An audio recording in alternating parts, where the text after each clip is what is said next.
saaxiibayaal ku soo dhowaada muuqaalkeenna maanta filinkeenna wuxuu ku bilaabanayaa ayadoo la joogo sannadii 1962 waxaana aragnaa gaari taagan aylaboorka hortiisa gaarigaana waxaa saarnaa nin la yidhaahdo luusiyo gabar ayaana la socotay asaga intaa kadibna luusiyo wuxuu ka soo degay gaariga kadibna wuxuu gudaha u galay madaarka sababtoo ah wuxuu doonayay inuu aado magaalo kale intaa dabadeedna gabadhii la socotay waxay aragtay nin boolisa oo gaarigooda baaraya sidoo kalena boolis ayaa meesha yimi kadibna waxay fahantay inay wax qaldan yihiin sidaa darteedna si dhaqsiyala ayay gudaha ku soo gashay arrintiina waxay la wadaagtay luusiyo sidoo kalena waxay u sheegtay in boolisku ay meel walba joogaan ayna rabaan inay qabtaan asaga intaa kadibna markay isku dayayeen inay baxsadaan waxaa soo eryaday askartii meeshaa joogtay intaa dabadeedna markay ogaadeen inaysan baxsan karin meesha ayay qalalaase ka abuureen ayagoo lacag firdhinaayo dhammaan dadkii meeshaa joogana waxay bilaabeen inay lacagtaa aruursadaan halka lukas iyo gabadhii la socotana ay sidaa meesha uga haddana muuqaalkeennu wuxuu u wareegayaa 20 sano ka hor waxaana aragnaa lukas oo wiil yara oo xabad lagu cayrsanayo sababtoo ah raashin ayuu soo xaday si uu u quudiyo qoyskiisa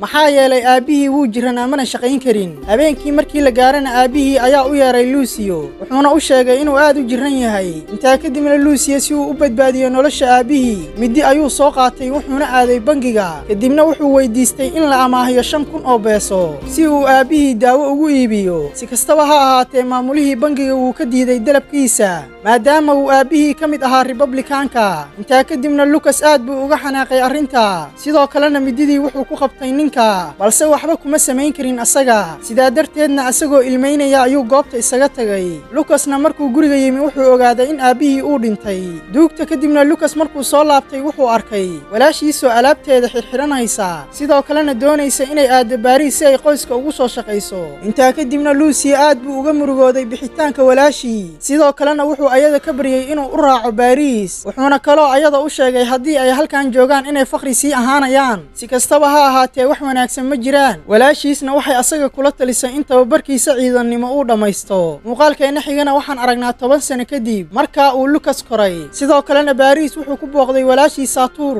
kadib markuu ka soo baxsaday xerada ciidamada sidoo kalena wuxuu ayada uga sheekeeyay siduu uga soo baxsaday meesha intaa kadibna walaashii waxay asaga u sheegtay inuu ku laabto xiradiisa laakiin lukas ayaa ayada u sheegay inuu necab yahay ciidannimada mar dambana uusan u laabanayn intaa kadibna Saara ninkeeda ayaa meesha yimi labadoodana way isbartay intaa dabadeedna luusiyo wuxuu asaga weydiiyey inuu ka shaqaalaysiiyo shirkadiisa balse seedigii ayaa asaga u sheegay in kaliya ay shaqaalaysiiyaan dadka aqoonta leh si kastaba ha ahaatee luusiyo seedigii wuxuu asaga ka shaqaalaysiiyey qaybta dhismaha intaa kadibna luusiyo si adag ayuu u shaqayn jiray ilaa markii dambe ay shaqaalihii kale ka masayraan intaa dabadeedna nin shaqaalaha ka mid ah ayaa u yimi asaga wuxuuna u sheegay inuu caga dhigto laakiin luusiya ayaa ninkii ugu jawaabay dib u laabo oo shaqadaada qabso intaa kadibna luusiya intuu meesha ka shaqaynayo wuxuu ku biiray ururka aanangiska ururkaana marba marka ka dambeeya waxay ku sii fidaayeen wadamo kale sidoo kalena ururkan waxay nacayb daran u qabeen bangiyada kuwaasoo mar walba ka faa'iideysta shaqaalaha sidoo kalena xaquuqdooda ku tunta intaa kadibna luusiya wuxuu diiday inuu ogaado cidda uu la dagaalamayo sidoo kalena xagjir dhaba ayuu noqday xitaa wuxuu garaacay askari boolisa si uu u muujiyo xuduudda ururkooda xibnaha kale ee ururka aanangiskana waxay baranayeen luuqadda Faransiiska si ay qorshahooda u fushadaan howlgalkii ugu horeeyay ee luusiyana saaxiibkii ayaa asaga u sheegay in $50,000 ay ka dhacayaan bangi ku yaala Barcelona Spain intay howlgalkan isku diyaarinayeen luusiya iyo saaxiibkii way wada casheeyeen sidoo kalena waxay ka wada hadleen waxyaabo ku saabsan howlgalkooda intaa kadibna saaxiibkiis wuxuu asaga tusay hubkooda sidoo kalena wuxuu u sheegay inay u baahan yihiin meel ay isku qariyaan maalmo kadibna kuwiinka iyo luusiya waxay si wada jiro u qorsheeyeen inay bangiga wada dhacaan intaa kadibna kuwiinka ayaa luusiya u sheegay in qof walba uu cabsi dareemayo dhaciisa ugu horeeyo laakiin luusiya ayaa asaga ugu jawaabay inaysan ahayn markii ugu horeysay uu waxado horay ayaana iskugu dayay inaan bangi xado si aan u caawiyo aabahay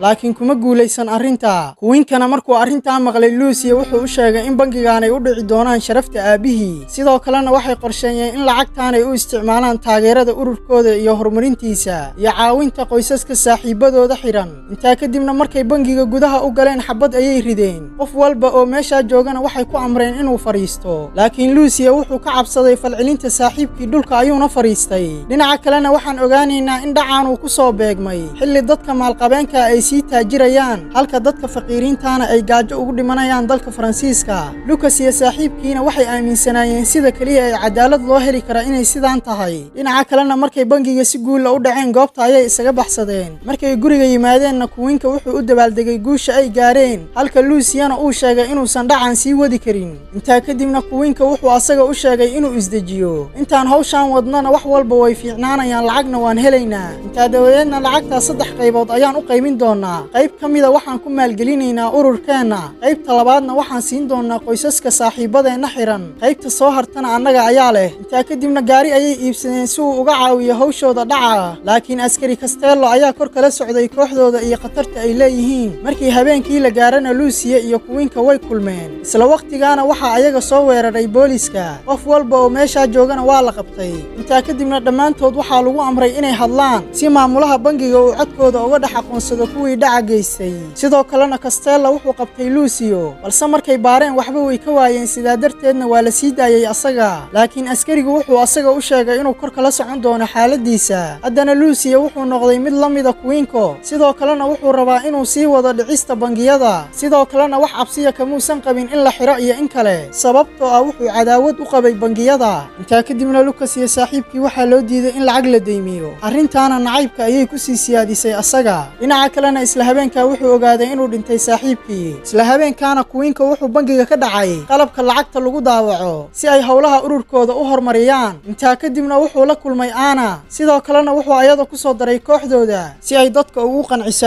afkaartooda intaa kadibna Lucia wuxuu arkay dhalinyaro faduulinaysa gabadha banaanbuxu markuu soo dhamaaday kadibna Anna waxay u timid asaga sidoo kalena way u mahad celisay Lucio laakiin wuxuu ugu jawaabay waa mas'uuliyadayda intaa dabadeedna booliska ayaa meesha yimaadeen kadibna dadkii meesha joogay waxay ku buufiyeen sunta dadka ka ilmaysiisa si ay u kala eriyaan dhinaca kalena Lucia iyo Anna goobta ayay isaga carareen intaa kadibna gabadhu waxay asaga weydiisay wuxuu qabto kadibna Lucia wuxuu ayada ugu jawaabay inuu bangiyada dhaco si uu dadka faqiiriinta u caawiyo haddana maadaama ay labadooda isku aragti ahaayeen way isfahmeen intaa dabadeedna Lucia wuxuu la kulmay Lisan oo ahayd naag aad u aqli badan sidoo kalena ururkooda ka tirsanayd intaa kadibna kooxdooda waxay ku soo dartay Patrick kaasoo ahaa nin sameeya lacagaha been abuurka ah intaa dabadeedna miiska wuxuu soo saaray dollar falsa iyo mid runa si farqiga ay u ogaadaan laakiin waxay u muuqdeen kuwa isku mid ah intaa kadibna Lucia wuxuu ku fikiray in lacagtan been abuurka uu u sarifo franki si la yaab leh ayayna fikradiisa u shaqaysay intaa dabadeedna marwadu lacagta ayay u sariftay asaga intaa kadibna Lucia lacagta wuxuu siiyay saaxiibadii sidoo kalena dadka masaakiinta ayuu ku caawiyay intaa dabadeedna wuxuu la kulmay safiirka Cuba sidoo kalena wuxuu rabay in Fidel Castro uu ku qanciyo in lacagtan wadankiisa la geeyo si loo soo afjaro hanti wadaaga wuxuuna kaloo ayada u sheegay hadday ku guuleystaan inay faafiyaan lacagtan markaas lacagteena waxaan si caadi ah u dhigan karnaa bangiyada intaa kadibna safiiradu waxay asaga u sheegtay in arrintan aysan macquul ahayn sidoo kalena waxay asaga u sheegtay in dhowr maalmood kadib ay tagi doonto xarunta midowga Sofiyeeti intaa dabadeedna Lucia arrinta wuxuu u arkay fursad wanaagsan si uu meesha ugu raaco ayada sidoo kalena uu qorshihiisa meesha ku soo bandhigto muuqaalkeenana wuxuu dib ugu soo laabanayaa meeshii uu ka soo bilowday haddana Lucas wuxuu gudaha u galay madaarka diyaaradaha sidoo kalena marwada magaciisa markuu u sheegay gudaha ayuu u raacay ayada intaa kadibna meesha wuxuu ku arkay safiirada Cuba waxayna asaga u sheegtay inuu musqusha galo sidoo kalena waxaa haysataa 5 daqiiqo si aad ninka oo la kulantay qorshahaagana oo la wadaagtid intaa dabadeedna Lucia markuu gudaha u galay musqusha nin ayuu meesha ku arkay isla markiina lacagtiisa ayuu tusay sidoo kalena qorshihiisa ayuu la wadaagay ninkaana markuu hadalkiisa dhageystay kadib wuxuu asaga u sheegay in bangiyada Amerika ay aad u awood badan yihiin sidaa darteedna fikirkaagu ma shaqaynayo intaa kadibna ninkii goobta ayuu isaga tagay Luciana wuu baxay kadibna waxaan aragnaa Anna oo u timid Lucia waxayna u sheegtay inuu khatar ku jiro intaa dabadeedna Lucia waa la qabtay xabsiga ayaana la dhigay asaga intaa kadibna intuu xabsiga ku jiray gabar ayaa loo dhalay asaga intaa dabadeedna Lucia damaanad ayaa lagu soo daayay kadibna wuxuu isku dayay inuu nolol caadi ah ku noolaado sidoo kalena hadda wuxuu hubiyaa jeegaga intaa kadibna wuxuu sameeyay qorshe uu jeegag been abuura ku samaynayo si uu u dhaco bangiyada waaweyn ee magaalada si kastaba ha ahaatee jeega bangigan in la koobiyeeyo way adkay balse ugu dambeyntii wuu ku guuleystay asaga intaa dabadeedna Lucia wuxuu wacay saaxiibo uu ku kalsoon yahay kadibna wuxuu ayaga u dhiibay 20 jeeg oo been abuura si ay bangiga lacagta uga soo qaadaan sidaasna ay ku dhacaan bangigaas waqtigii saxda ahaana shaqaalihii bangiga waxay ogaadeen in jeegagan ay been abuur yihiin Luciana mar kale wuxuu rabay inuu isku day kala sameeyo dhinaca kalena bangiyada Mareykanka isbuuc kasta waxay qasaarayeen malaayiin dollar sidoo kalena nin ayay u direen arrintan si uu baaritaan ugu sameeyo ninkaana wuxuu la shaqeynaya Castello si loo soo fashiliyo Lucia qorshihiisa. Dhinaca kalena Lucia wuxuu dhibaato dhaqaale u geystay bangiyada, sidoo kalena wuxuu iska indho tiray taladii ay xaaskiisa siisay, taasoo ahayd inuu caadi u shaqaysto. Haddana wuxuu haystaa 30,000 oo jeeg oo u dhigmata $3 milyan. sidoo kalena Lucia hadda wuxuu rumaysnaa inay tahay xilliga ugu fiican uu wax dhici karo. intaa kadibna wuxuu la kulmay Tony asagoo u maraya xibno ka mid ah xisbigiisa. intaa kadibna wuxuu rabay inuu fuliyo hamigiisa saaxiibkiis Kuwinko. Tonyna jeegagan wuxuu ku iibin doonaa 3 maalmood gudahood asagoo suuqgeyn u sameynaya. sidoo kalena asaga iyo Lucia waxay ku heshiiyeen inuu siiyo $1 milyan.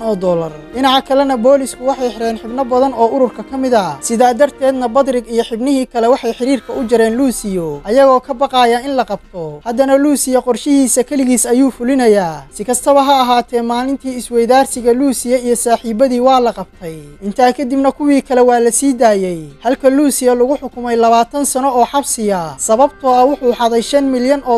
sidoo kalena joornaalka ayaa lagu soo daabacay asaga. dadkuna hadda sidoo kale waxay asaga u aqoonsadeen inuu yahay halyey sida Robin Hood oo kale ah. intaa dabadeedna damaanad ayaa xabsiga looga soo daayay asaga. mar kalena meeshiisa wuxuu ka bilaabay daabacaadda jeegaga been abuurka ah asagoo u safrinaya dalal kale oo ay ka mid tahay Netherland. balse mar kale ayaa la qabtay asaga. inkastoo gacanta lagu dhigay asagana, kooxdiisa weli waxay awoodeen in jeegaga ay sameeyaan sababtoo ah qalabkii ayay weli haysteen. sidoo kalena waxay awoodeen in jeegaga ay daabacaan kadibna ay lacag ku helaan. intaa kadibna Lucia waxaa lagula heshiiyey in qalabka uu soo wareejiyo asagana xabsiga laga sii daayo, sidoo kalena magdhow la siiyo. arrintaana waxaa loo sameynayay si loo badbaadiyo maqaamka bangiyada. filimkeenana wuxuu ku soo dhammaanayaa wiil faqiira oo awooday inuu jilbaha dhulka ugu dhufto bangiyadii awoodda badnaa, kuwaasoo isaga u diiday 5,000 oo beeso si uu u badbaadiyo aabihii. haddii aad nala soo gaartay dhammaadka muuqaalkan, fadlan muuqaalkeena like saar, sidoo kalena channelkeena ku soo biiro subscribe dheh. waa ku mahadsan tahay la joogistaada.